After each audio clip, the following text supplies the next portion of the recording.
Hey, planner friends. My name is Kristina. Welcome to my channel, The Daydreamer Plans. Normally I talk about all things planner related, but today I thought that I would change that just a little bit. And we're going to talk about mental health, specifically my mental health right now. And I'm going to share some stuff so that you can have a better understanding of what I'm going through and why. And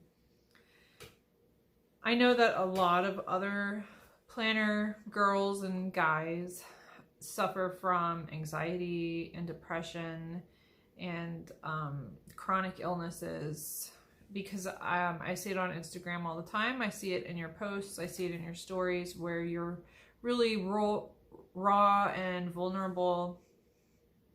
Some of you even suffer from cancer and are going through various treatments. And so, you know, this is a community that really is wonderful at supporting each other. I mean, we really are. We really are. And, we all have our secret struggles, but you know, it doesn't always have to be so secret. So for me personally, I have a couple things going on right now.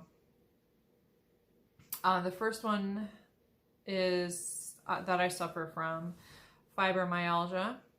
This year is my 10-year anniversary with fibromyalgia. I don't know why that's making me tear up. I was 23 when I woke up one morning and I just wasn't the same. And I've never been the same since. And I've gone different routes, and just right now it's mostly managed with a medication called gabapentin. But I have flare-ups every now and then. I'm currently in one. That's why I'm wearing my coat right now. I find that when I'm nice and warm, like toasty warm, my pain levels aren't so bad. So I'm wearing my coat. But usually when it's just me at the house and my kids, I tend to wear my robe all day. Like, even if I change into normal clothes, I still have my robe on because it keeps me so toasty warm, and that keeps the aches and the little zings away. Another reason why I'm struggling right now is because my 10-month-old son, for whatever reason, has decided that he is not going to sleep through the night. He's never really slept through the night. He gave me like 1 week back in August of sleeping through the night. Otherwise, he wakes up every night. And then like the past week, it's twice a night. So he wakes up around midnight, and then he wakes up again around 3 or 4. And I'm exhausted. I mean, there's no other way to put it. Most days I struggle to get a clean sentence out because I'm just so exhausted. I get naps when I can, but you know, I have 2 other children, 2 older children that I have to take care of, ages 6 and 4. So, you know, that, and a household to continue to run. And anyone who's been a stay-at-home mom knows that it is not all cupcakes and rainbows. In fact, I would argue the opposite. It's easier to have a job, go to your job every day from set time to set time, than be at home with children all day, every day, no breaks, laundry always, dishes always. I mean, I know that I'm blessed to be at home and not have to work. But some days I wish for a regular job again. Just being real. Just being real. The third thing that is just mentally exhausting me right now. And this is 100% my fault for even putting this on my plate right now. Is deciding to move. We want to give some backstory. 9 years ago, my husband and I purchased our first home together. We bought a fixer-upper because we were in our early 20s and we thought, we have the time, we have the energy, we have the means to put what is needed into this house. And I'm looking at the article right here in front of me. 2 months after moving in, we were burglarized. Sorry. 2 men, the same age as us, ironically, broke into our house while we were upstairs sleeping. We never knew that they were here. Our dog didn't even know. I don't know how that's even possible. Except for the AC unit is loud. They stole my car. They destroyed the transmission. They stole my purse. They also stole my sense of safety. And they totally ruined it for us living here. It took the wind out of our sails immediately, and we've been fighting this uphill battle ever since for 9 years. We just have not been mentally willing to put the work into this place, and not just the work, you know, to make it nice, but any work at all to keep it up. And we really let it go. And that is 100% on us. When we should have when we should have sought help, we didn't. And I would say that we have been suffering from like a low grade form of PTSD ever since. Yeah, when you have someone break into your home while you're there and find out about it later, like 3 o'clock in the morning, a police officer knocked on our door and was like, so do you know where your car is? We're like, it's in the driveway. And then it wasn't. And then realizing my keys were gone, my purse was gone, like my whole world just fell down in an instant.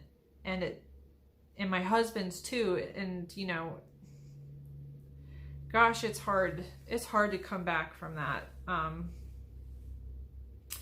So that happened. I'm looking at the article right here that talks about it. It was that was September 22nd, 2011. And we decided that we just can't do it anymore. We can't do it anymore. We've been fighting for 9 years, and 9 years is enough.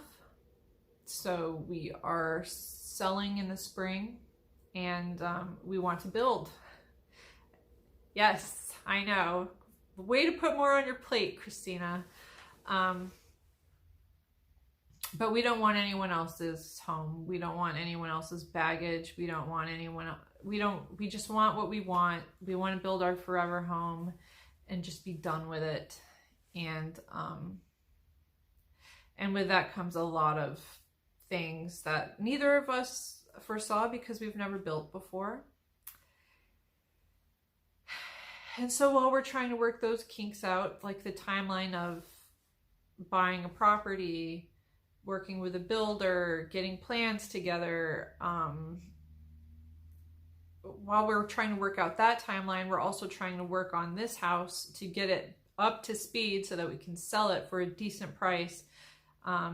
We need that equity to put into the next house. If you've ever been in a situation like this, then you'll know exactly what I'm talking about.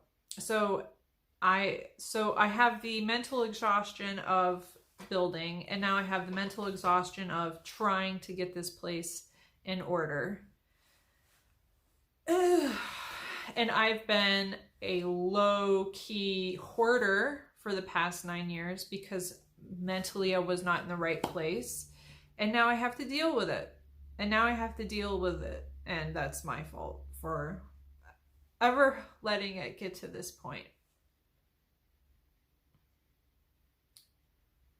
And trying to give myself the grace instead of getting upset with myself all the time, to allow myself the grace to be like, you were in a bad place mentally. It's hard. It's hard. So I find myself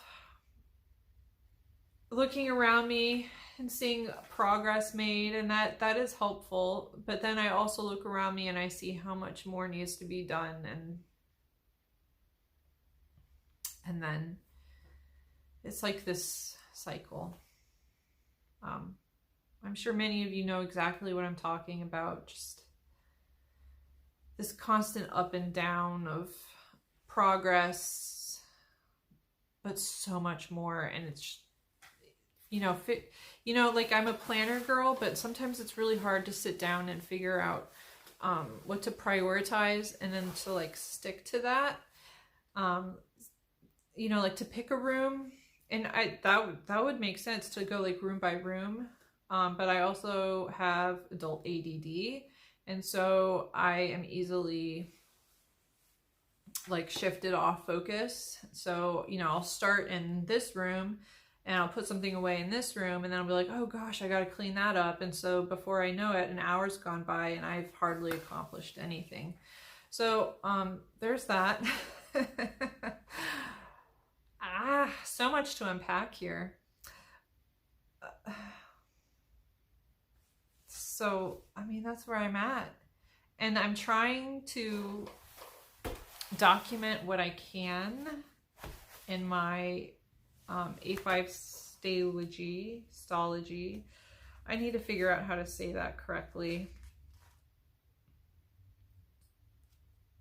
And sometimes I, journal a little bit about it at the bottom, but mostly I'm just trying to like pick an area each day to like focus on, and I'll get there. I'm starting this early. We want to list the house in the spring, and so I started last month because I wanted to give myself enough time without like rushing at the end. And I know that come the spring, I'll be really glad that I did that. But anyway, that's where I'm at. This is where I'm at in life. If I could get a full night's sleep, I feel like that would really help. But